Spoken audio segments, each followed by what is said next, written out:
The New Orleans Saints upset the Atlanta Falcons, and a new wide receiver had something to say about quarterback Derek Carr. We're going to break down this game and what happened to the head coach after the game where he went numb. Going into this game, the New Orleans Saints were beat up. They have no wide receiver Chris Olave, no wide receiver Rashid Shaheed. They're missing several pieces on the offensive line, and their head coach just got fired after they lost to the Carolina Panthers. It was not looking good heading into this matchup against the hot number one in the NFC South Atlanta Falcons, who were the favorites to win the game hands down.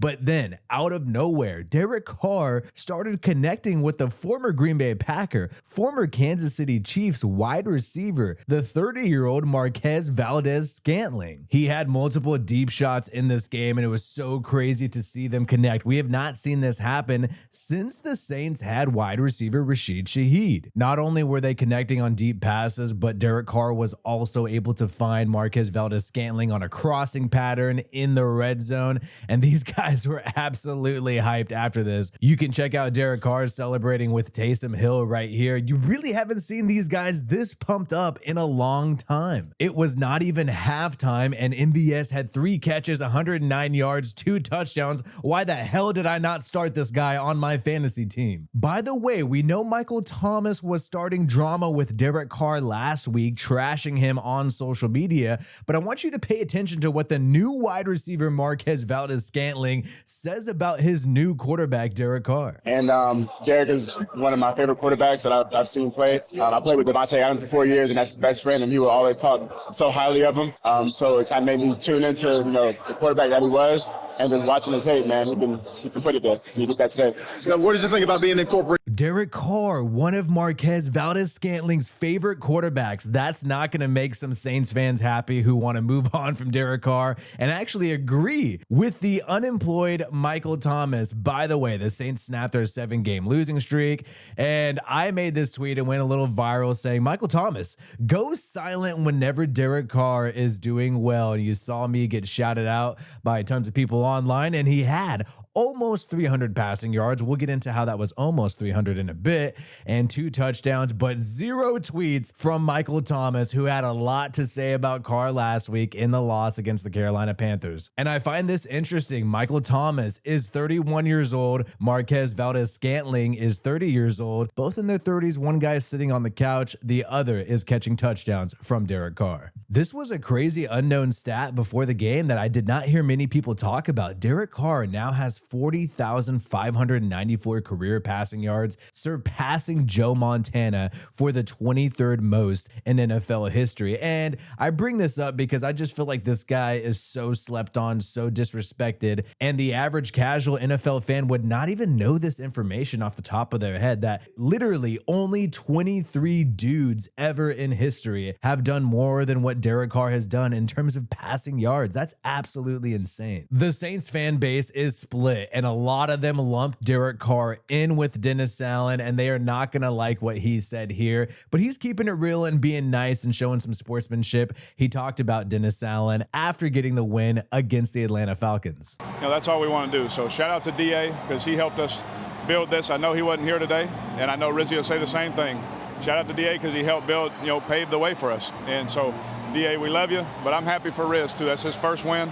And hopefully that gets us back on track.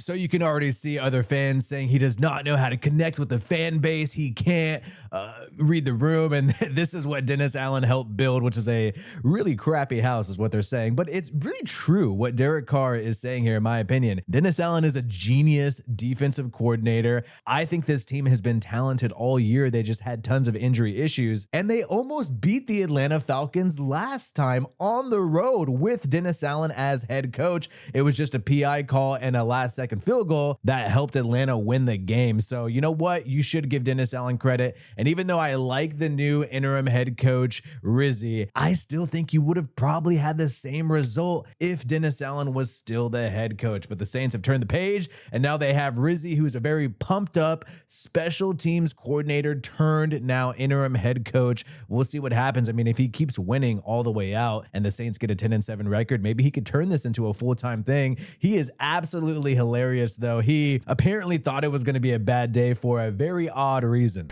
So here I am early in the morning. I go to the bathroom, and this is how my day started. I clogged the toilet.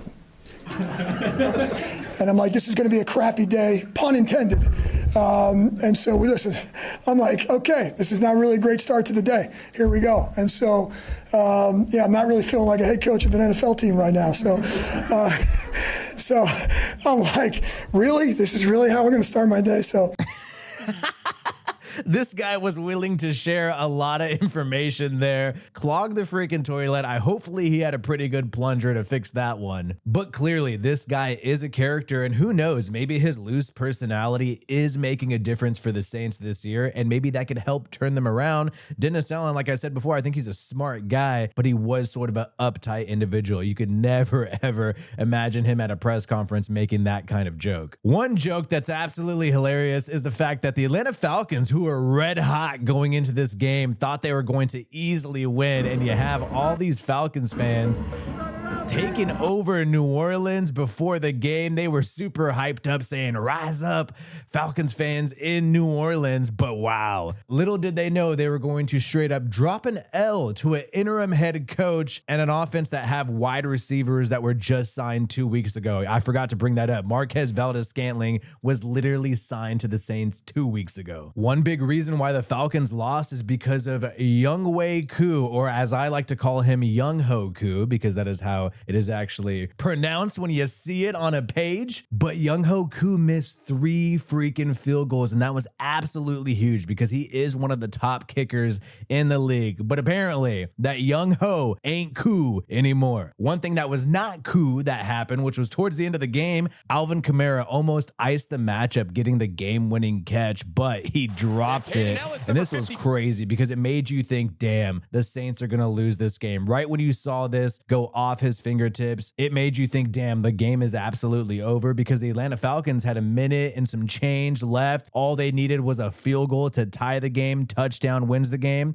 And you just thought, damn, the Saints are completely unlucky. Alvin Kamara, who literally broke the all-time rushing record for the Saints in this matchup, him of all people, a guy who's usually perfect, made the final mistake. But luckily, the defense was able to hold on, unlike Kamara, who was not able to hold on in this moment. But man, that guy usually never makes mistakes like that, and he is having a wonderful, amazing season. When you saw him in this matchup, whether it was running the football with an offensive line that is not perfect, dealing with tons of injuries like we mentioned earlier, or catching these screen patterns, man, this guy, his ability to change his direction, his ability to find these open holes in this defense was absolutely amazing. And Alvin Kamara is the reason why the Saints have a chance going forward. We gave Derek Carr credit, we gave Alvin Kamara credit, we gave the defense credit for holding on towards the end, and you gotta give this special teams head coach, now interim head coach Rizzy, some credit for getting these guys to rally and believe, and they seem like they really like him. One thing that was crazy is you actually had one of the Saints players punch him,